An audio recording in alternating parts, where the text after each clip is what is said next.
Hailing frequencies open, and welcome to Star Trek Discoverage, the live podcast that boldly goes into excruciating detail about this week's episode of Star Trek Discovery.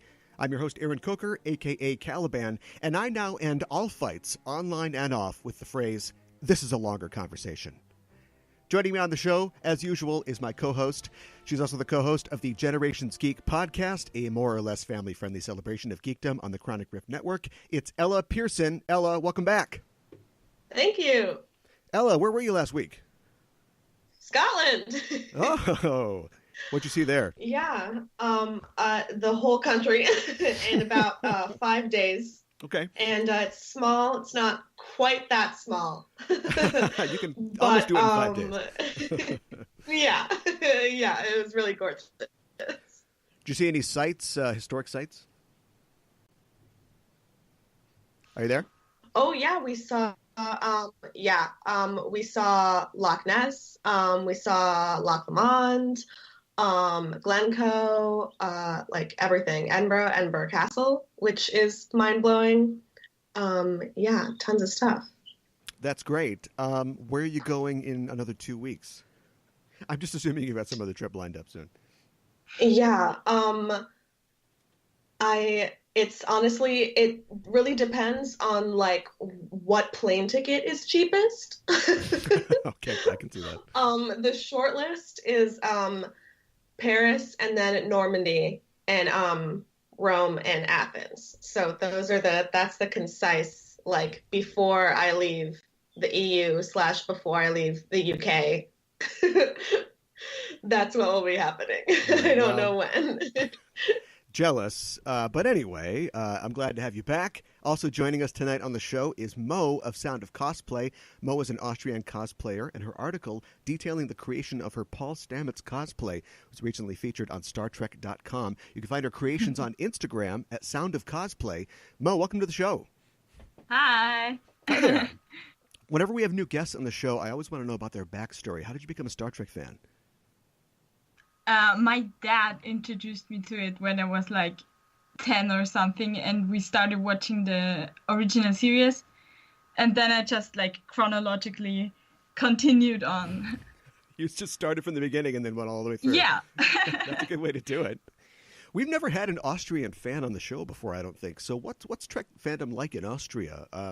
You're a cosplayer. Do you have cons, the normal thing? Yeah. I mean, the Star Trek fandom is not like really big here, but the general fan things cosplaying are becoming more popular here, and we have conventions that are actually really big conventions where like all of Middle Europe is coming to Vienna for Vienna Comic Con. So yeah. Oh, that's really cool. And, of course, you're cosplaying when you're going to these conventions, and people definitely need to check out your cosplays on your Instagram at Sound of Cosplay. And you don't just do Trek cosplay. You've got Marvel and DC and Game of Thrones, Night Vale, Supernatural. How do you decide what you'd like to tackle, like, as a build? What inspires you to do a particular character? I mean, definitely the outfit and the costumes, of course, but also, like, the character itself. It has to be, like, doable for me, for like how I look also, but also like how the character behaves or like is. I have to like the character. Sure. You've never seen a character that was like, oh boy, I'd really like to wear something like that, but I don't know if I could pull off the way they act. Oh yeah, sure, of course. Especially for like superheroes and stuff like that, like Marvel. I can't cosplay like Captain America or something like that, even though I'd love to. But you've done the Winter Soldier. I think you'd make right? Yeah, I have that.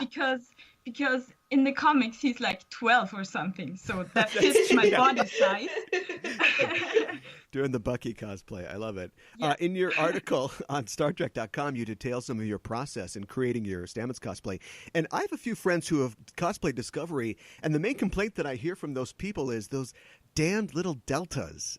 They're almost a provocation from the disco costume department. How did you solve that challenge? I digitally made a pattern for it, then I cut out each delta individually put the stencil on fabric and painted everything. So it was a lot of work. Yes. Yes, it sounds like a lot of work. I had a friend who basically, like, I think individually, like, had to sort of puffy paint them on and was kind of dissatisfied with what she ended up with. But yeah. Yeah. Well, you complement your Stamets with props as well, including spore drive implants and a Stella Viatori sample tube. How is designing and building props different from making costumes? Well, like, it's a whole different thing because it's different materials, and for the costume itself, you just kind of have to like make it from scratch. Like, you buy fabric and that's what you make it from. But for props, you have to find things to make the props from, like the Stella Viatori made from a water bottle and string lights and all the things that you just have to combine to make one prop. Sure. It's a question of just kind of looking around the room and going, what could that be? Yeah. What could this be? Yeah. And there's particular makeup and hair touches that you use as well to complete the look. And now, are you studying acting and theater? Well, like, I go to a theater centric school. I'm graduating this year, so I'm not like actually studying yet. Okay. But I actually want to become a costume designer because acting is like, I don't know. I discovered it's not so much my thing as costume designing. So yeah. Well, you're certainly, I think you're picking a good avenue because your designs are amazing. So you've got the whole outfit together, and you're ready to meet Anthony Rapp, and you meet him at Destination Star Trek. What was that like?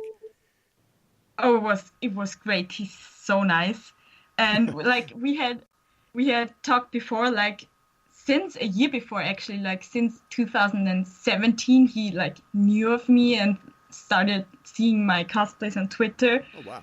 And so he was like also excited to meet me, which was the craziest thing. That's so great. I can't even imagine what that would be like. Well, it's great to have you on board tonight. People should definitely check out your Instagram at Sound of Cosplay on Instagram.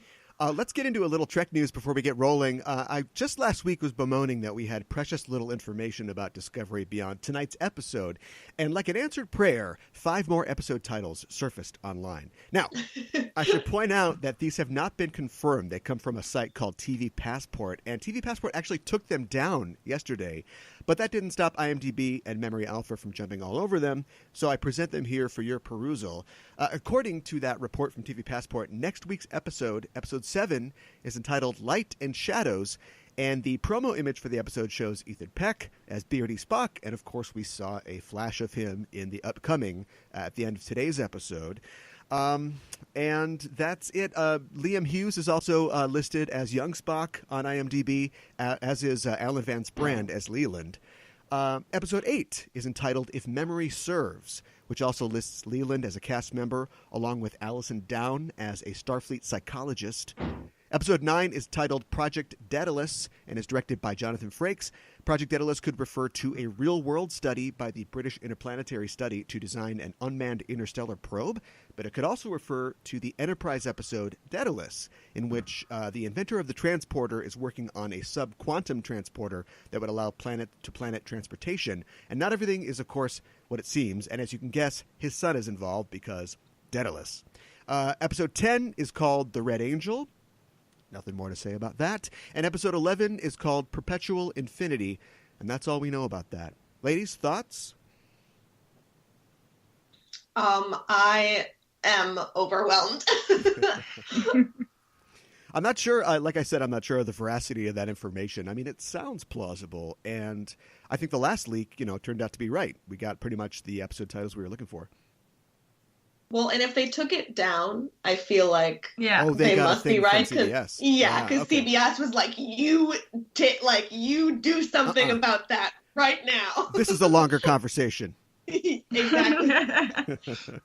Well, tonight we've seen the 6th episode of Star Trek Discovery Season 2, The Sound of Thunder, and we're here to break it down for you. And before we start, as always, we're setting a course for the spoiler zone, listeners, so be warned. We're glad you've decided to join us, but if you haven't seen the episode, spoilers are incoming.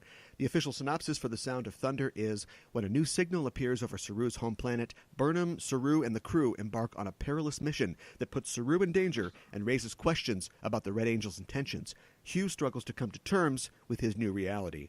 This episode is written by Bo-Young Kim and Erica Lippold, who are staff writers and co-producers on the show. They were also executive story editors for the first season of Disco. That same team previously wrote Into the Forest I Go and the short trek The Brightest Star. And you can follow them on Twitter. They're a lot of fun, and they share production photos sometimes, so it's a good follow.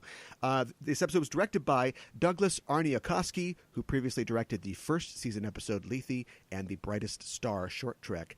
And I should mention that for weeks, both IMDb and Memory Alpha had the title of this episode as The Sounds of Thunder, so that's what we were going with initially. But it is The Sound of Thunder. That's right from Erica Lippold herself. So, wow, IMDb has incorrect information. I think I need to take a second to think about that. I challenge you to go on my IMDb page and try to find out what's wrong about that. There are some errors on there.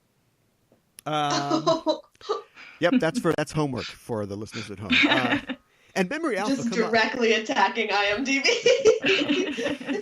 Well, it's all fan run, I guess. And Memory Alpha, I mean, you're the source of all Trek knowledge. I use you when I'm preparing a show. You have to be right. You should self-sterilize like Nomad. That which is imperfect must be sterilized. Execute your primary function, Memory Alpha.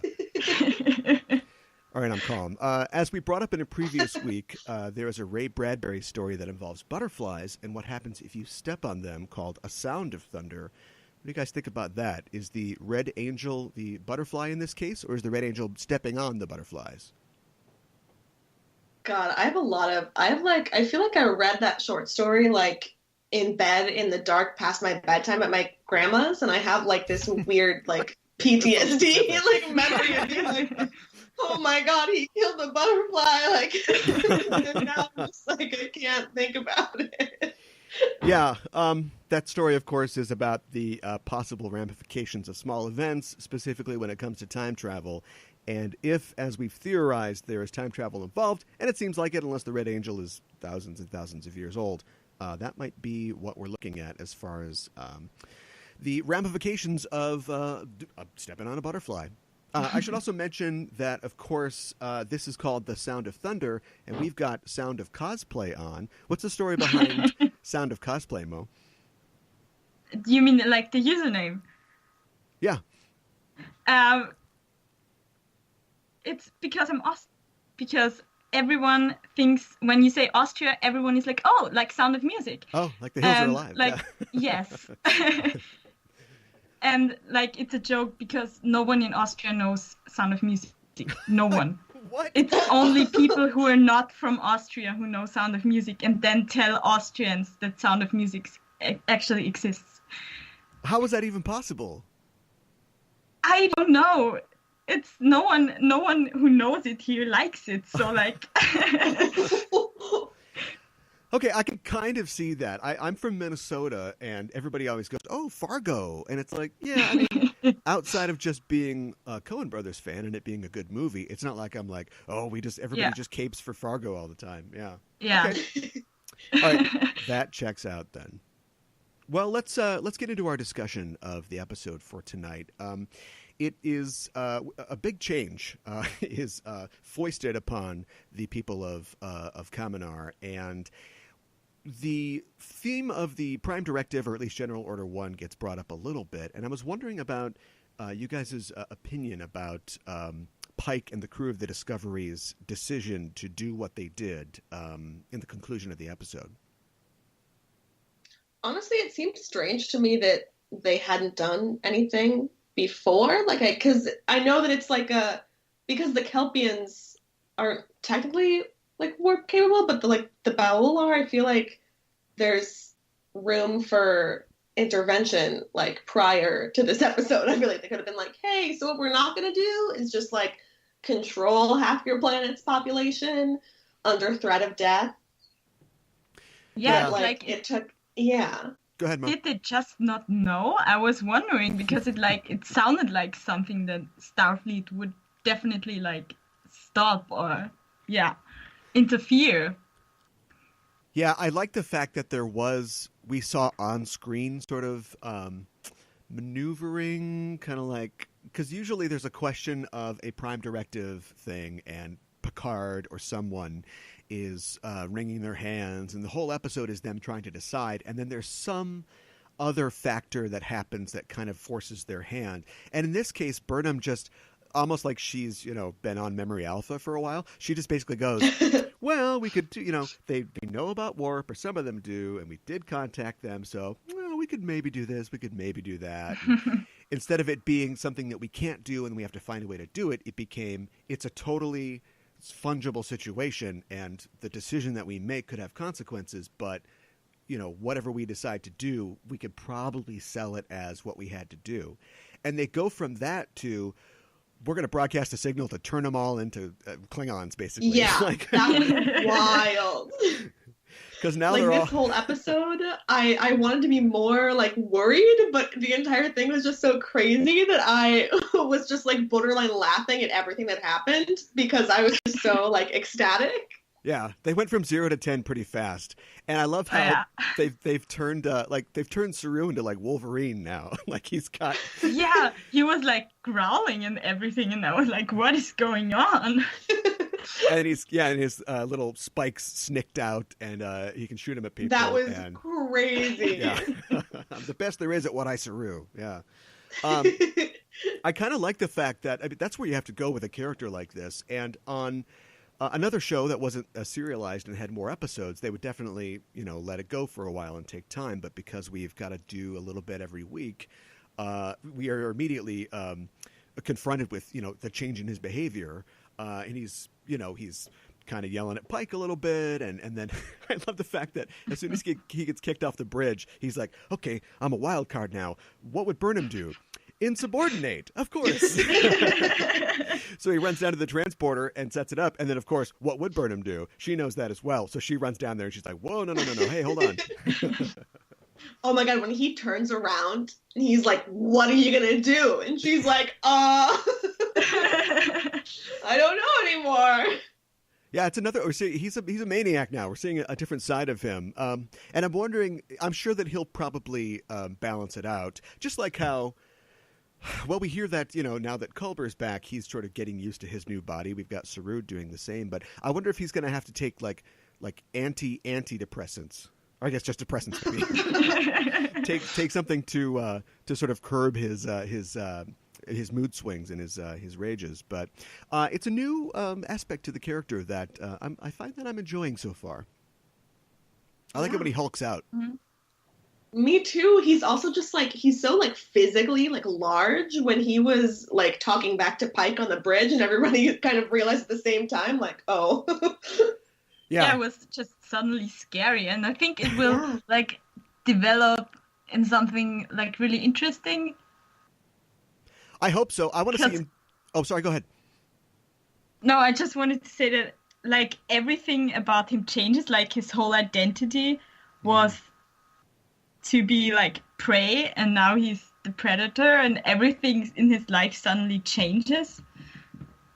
Yeah, what did you guys think about that? The reveal that it was the Ba'ul as a race were, in their own way kind of running scared that the Kelpians had been the predators and they had turned the tables, and now for them the great balance is cruel, but it's self-defense in their opinion, for their race.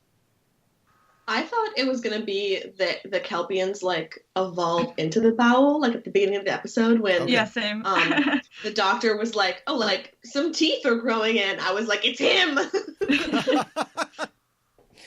The monster is the call inside. The call is coming from inside the starship. But it's a complex situation, and as much as I think that there's good people and bad people on both sides argument is a little dangerous to make right now. I did like the fact that every bully is, a coward, is bullied, at heart, and so their solution was to set up this horrible situation. Also, boy, they look really weird. Okay, Tell me about that. Yeah, it's like the guy from Pan's Labyrinth, but he's like voiced by James Spader, and he's covered in like tar. Ooh. Yeah, I got a real Right? Armis vibe from him. Then was that performed by Doug Jones? Oh my God, was it? I have no idea. I don't know either. Well, it looked like it did. Yeah, I yeah. have no clue, but yeah, it very much looked like it. Yeah. I loved you from the credits of The Girl with the Dragon Tattoo. Really great. And so we have this situation where I was kind of wondering how they were going to resolve it, because Saru and his sister know the secret. Starfleet knows the secret. Do they try to, disseminate it somehow? Do they give people a choice? Do they use phasers to, burn it on the moon, Soylent Green is people or whatever? Like, how do they decide to do it? And they did the end around and just, we're just going to broadcast this. So I hope everybody wants this. I don't know. I found it to be, the outcome is good, but I found it to be kind of, they made a decision that wasn't necessarily theirs to make. No, definitely. Yeah, I was definitely. It was very just- surprised. Everything in this, like all the decisions in this episode, just happened so quickly without any questioning. Yeah. That's absolutely true. I do know one thing: the Ganglia Fairy is going to be working overtime. A lot of Ganglia under pillows here. So Oh no. everybody lost them at once. Let's talk about the return of Dr. Culber. And in the typical, TV show, genre show fashion, something's not right. And we will learn, I'm sure, along the way, what isn't right. But what do you think is happening exactly with Dr. Culber? Oof. Yeah, so hard to tell. I don't know. I mean, he has a completely new body. Like, part of it is probably just like the physical things of having a new body, but part of it is having lived in a different world for like, what was it, a year or something. Yeah. So New nervous system, who dis? Yeah. but it's like I'm so curious where this will go, because they very clearly already established a conflict that will happen, or like one of the conflicts that will happen. So, like, in between Culber and Stamets, with Stamets being just so happy that he's back and that he's there again, and like... just ignoring everything that's going on. Yeah. So, yeah, it's nuts that they buried him, right? Like, there is a Culber body somewhere, and then there's this Culber. And I wondered how it worked with... I had two questions. I wondered how it worked with Culber, where I'm sure Starfleet officers are declared dead all the time. They lose all their stuff in an estate sale, so I don't know if he's getting any of that back. And once it's found that they're alive, you just, we reactivate your commission, welcome back. So maybe that's how that works. Ash Tyler is in a Starfleet uniform, and did we ever find out what happened to the original Ash Tyler? Like, he's gone. We have a Klingon who thinks he's Ash Tyler, who never went to Starfleet Academy. He's been accepted by Section 31, which is technically, I guess, part of Starfleet. And so, therefore, it's like you skip to, he didn't go to the Academy. You skip to the head of the line. Yeah. And now he's detached on a Starfleet ship, so he just wears a Starfleet uniform. Like, there's a lot of jurisdictional morass here. I literally have never considered that. I never even thought about it. Mind blown. They should, like, set up rules for, in case they're not really dead, what will we do? Yes. Because it happens all the time, apparently. Yeah, right. Everybody who dies, their stuff just goes into a big Indiana Jones warehouse until they find out that somebody's clone shows up and wants their trombone, or they come back in time and they're still alive. Or I think that's a good idea.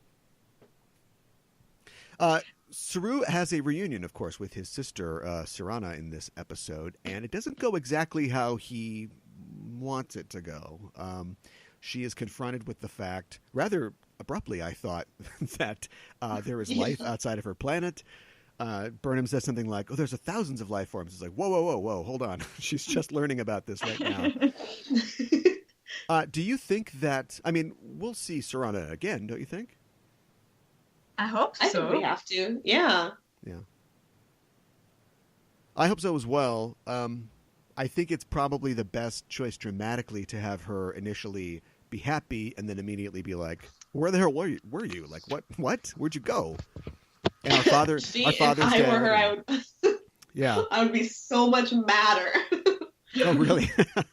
She was like kind of nice about it. She was like with the whole like this is a longer conversation thing. She was like letting him off the hook, like big. She was like, okay, well we don't have to do this now in front of your friend, but Not in front of company, but later for sure. Later. Why don't we talk about the Angel really quick? Is the Angel a superhero? We're in a situation where the ship's going to literally blow... like Iron Man.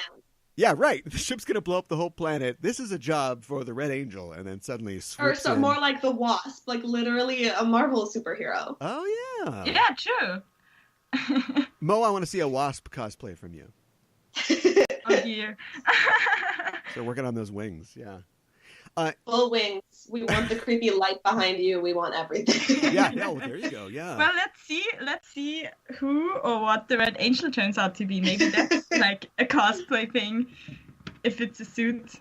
Yeah, I'm gonna check back. I want to see that. That'd be cool. Do you think that the Red Angel's intentions are positive as they appear to be, or do you think that there is a underlying manipulative or sinister motive, as Tyler seems to believe?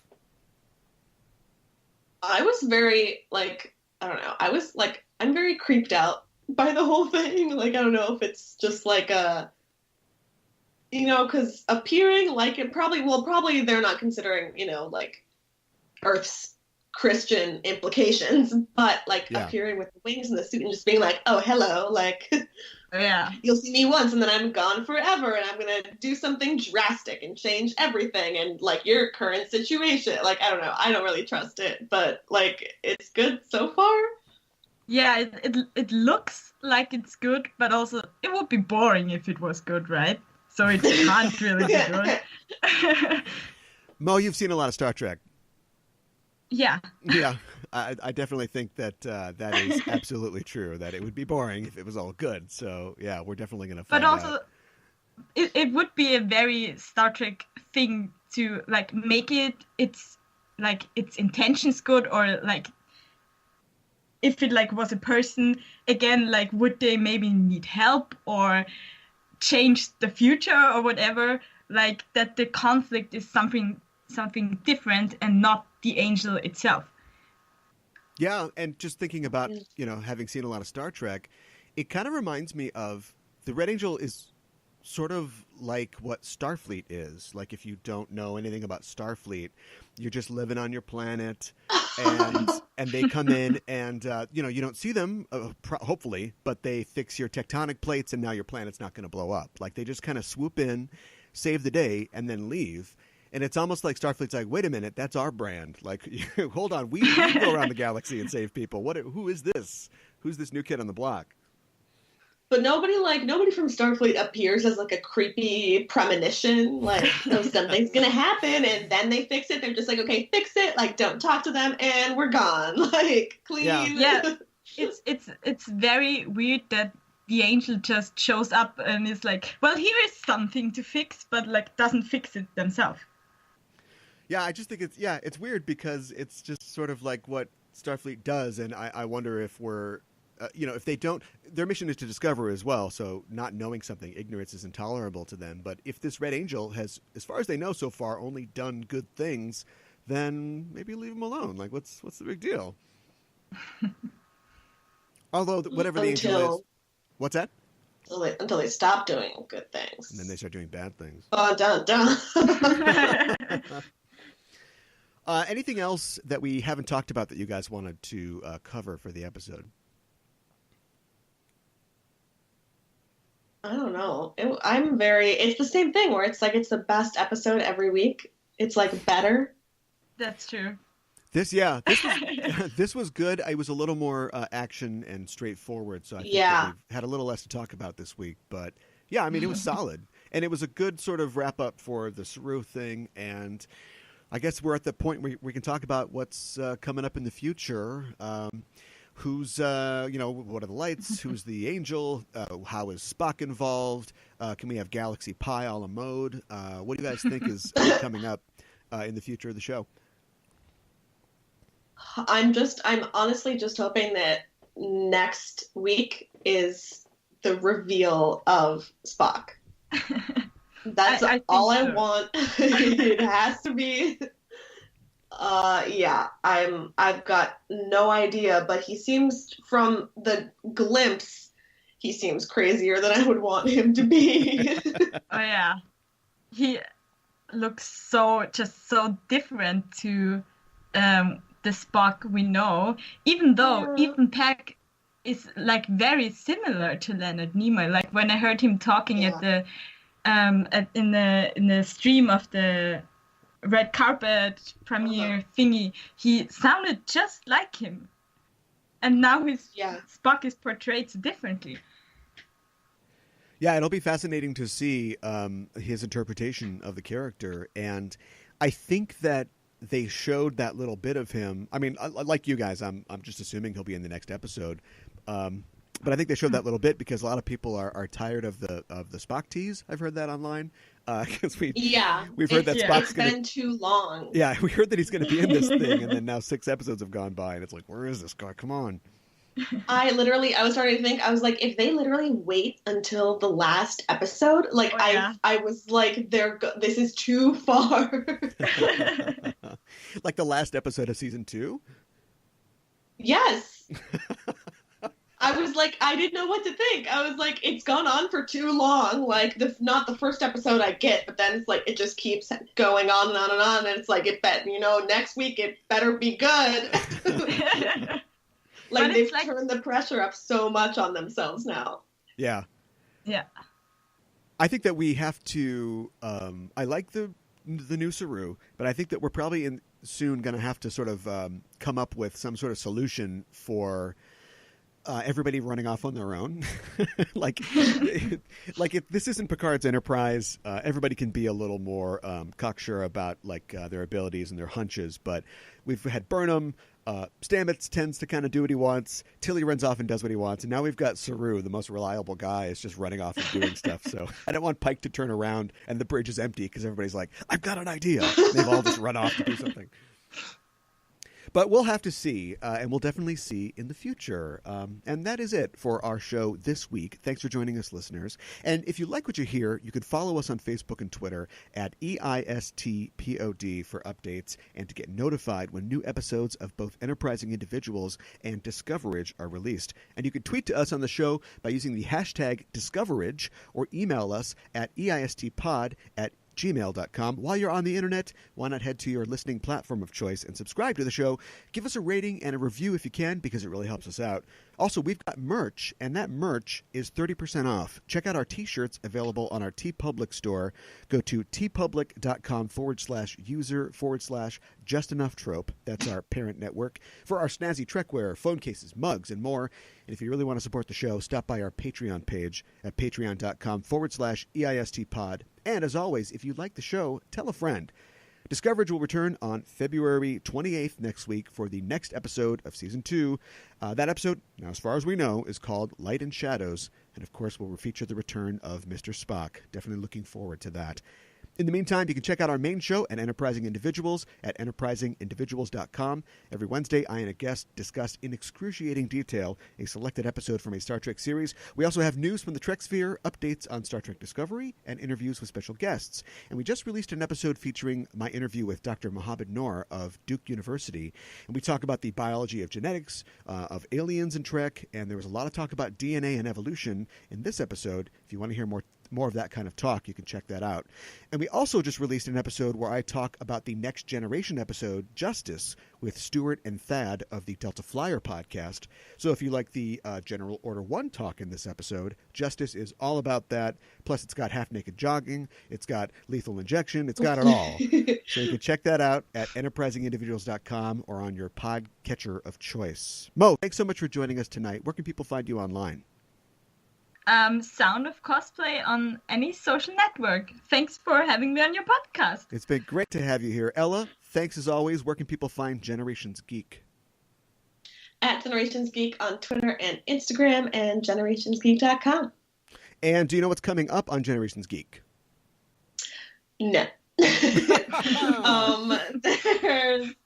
I'm, your dad, thousands of miles away. your dad, science fiction and Trek novel author Scott Pearson, has been promising this Thor Ragnarok episode for weeks now, and I'm like, where is this thing? Oh, fun.